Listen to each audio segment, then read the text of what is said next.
Here's a fun fact about real estate. This last quarter, right around 1% of the counties in the United States were considered to be affordable. Out of all the counties that get surveyed by ATTOM, which is ATTOM, it's a great research company. They have an awesome website and they release reports on a regular basis. Right around 1% of all the counties that they survey, they had found to be, affordable, which is basically right around 7 counties in the United States. Now, another interesting thing they mentioned is that 87.3% of the counties actually had price increases. So let's just chat a little bit about this lack of affordability. This is truly a crisis that is happening right now as we speak, because we have had a lot of changes in real estate since the pandemic hit in March of 2020. As you know, prices went crazy. That's the first and foremost problem. But how do they gauge if a county got more affordable or not? Is it just based on price? And the answer is no, it's actually not based on price. And by the way, right now I'm taking a walk at Shingle Creek. This is in Kissimmee, Florida. It's right outside of Orlando. Nice little walk here. This is a bike path I'm on, so I got to watch out for all the bikers out there. But there is a home here, a historic home that is actually from 1880. Pretty impressive. Wow, this one here is from 1920. Look at this thing. Jeez. This is the caretaker house. Very interesting. Well, let's get back to this. The affordability has to do with the income and the prices. Also, add in the interest rates, because prices, it's not just about the price of the home, it's actually about the monthly costs on a typical 20% down mortgage. What is the affordability of that? And as you know, prices have gone up quite a bit. In my area, Sarasota, Florida, prices are up about 60% since the pandemic hit. And when you combine that with an increase in interest rates, the affordability all of a sudden plummeted. Now, the prices of homes nationwide are going up. Home and condos in the United States for the first quarter hit an all-time high of $360,000, which is why, once again, prices rose in 87.3% of all the surveyed counties. Now, the ATTOM CEO added a little bit here. He also said, look, it's seasonal a little bit. And the Florida season is reverse of the national season, because we have the tourism when, January, February, and March come around in the first quarter.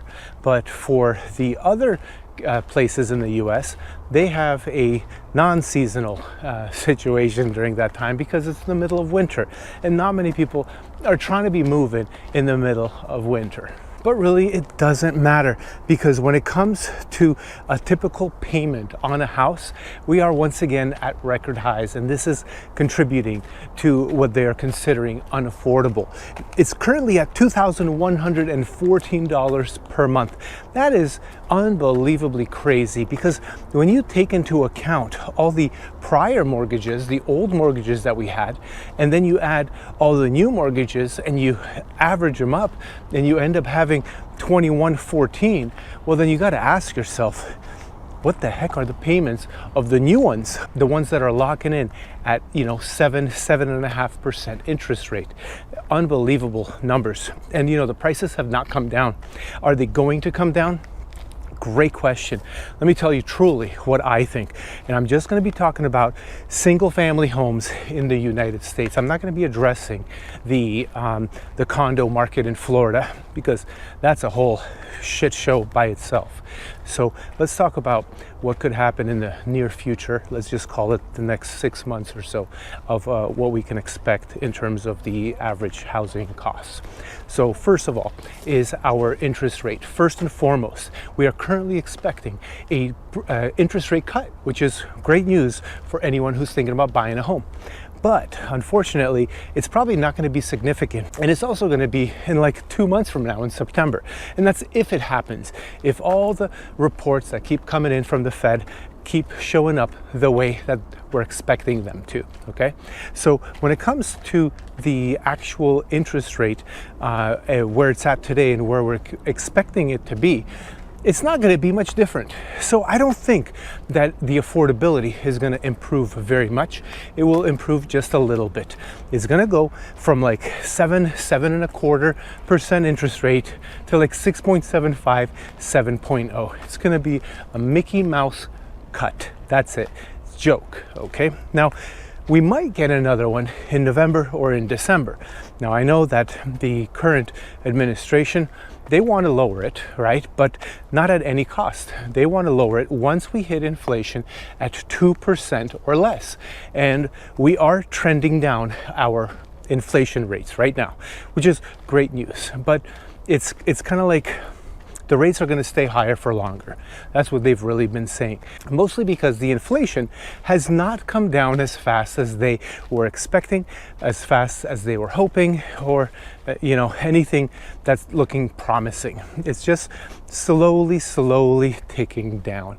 And as long as it continues coming down, then we might have some good news at the end of this year, where we might find ourselves in a 6.5% interest rate. So now do the math. If you want to buy a house for $400,000, what's your payment going to be? At 7.5%, what's it going to be? At 6.5%.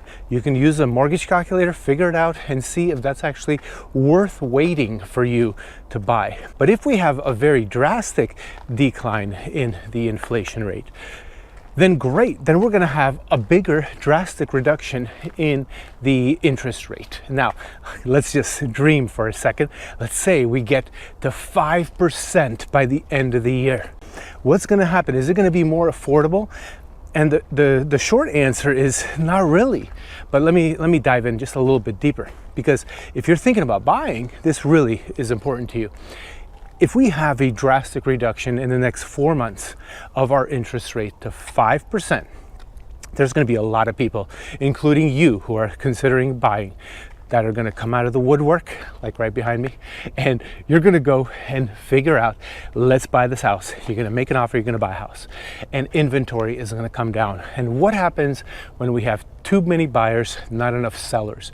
Typical, stuff that's in the law of supply and demand, okay? All we're going to have is we're going to have prices stay high or maybe even go up. Because if we have too many people coming out of the woodwork and buying a home, then I guarantee you prices will come down, because people are not going to just come out of the woodwork to sell their house, okay?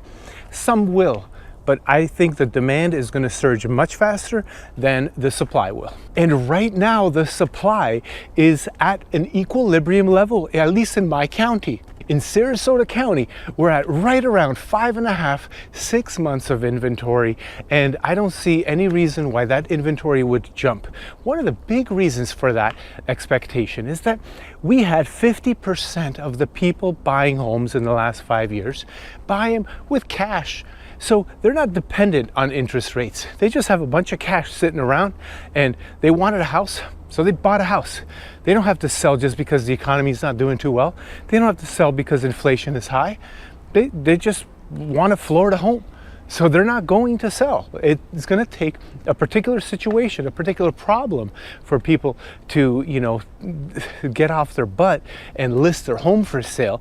And then they have to account for all the realtor fees and all the taxes and selling and the capital gains and the doc stamps on deed tax. There's a lot of expenses when you sell a house. So it really has to be worthwhile.